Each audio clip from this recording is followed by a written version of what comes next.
Salaamullaahi calaykum waraxmatullaahi wabarakaatu. Waa walaalkiin Cabdicasiis oo idin la nabadgelyo korkiina Allah ha yeelo. Walaal marka hore waxaan kaa codsanayaa inaad subscribe ii saarto channelkan, sidoo kale ha ilaawin inaad gambaleelka riixdo si ay kuu soo gaaraan wax walba oo aan aniga soo geliyo. Maanta casharkeena wuxuu ku saabsan yahay habka salaada loo tukanayo. Qaala rasuulullaahi sallallahu calayhi wasallam: as-salaatu cimaadu diini, faman aqaamahaa faqad aqaama addiin, waman tarakahaa faqad hadama addiin. Rasuulka salawaatullaahi wasalaamu calayhi wuxuu leeyahay: as-salaatu cimaadu diini, salaadu waa tiir dhexaadka diinta. Faman aqaamahaa, qofkii ooga, faqad aqaama diina, diinka ayuu oogay.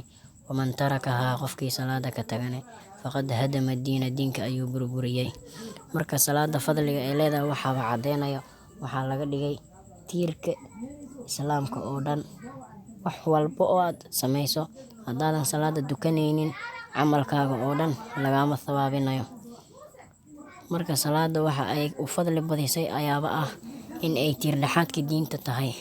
Muga qofka aanan salaada dukanin, cuqubo badan iyo dhibaato badan ayuu Alle xaggiisa kala kulmaa. Ilaahay haddii uu doono wuu cafiyaa, laakiin sida axaadiista iyo quraanka noogu sugan, qofkii salaada ka taga ciqaab badan ayuu la kulmaa. Qofkii salaada dugtana, Ilaahay ayaa u kaalmeeyo, risiqiisana kafaalo qaado. Wax walba uu u baahan yahay Ilaahay ayaa u sahlo. Salaada oo lagu dadaalaa ma ahin wax dheeldheel ah.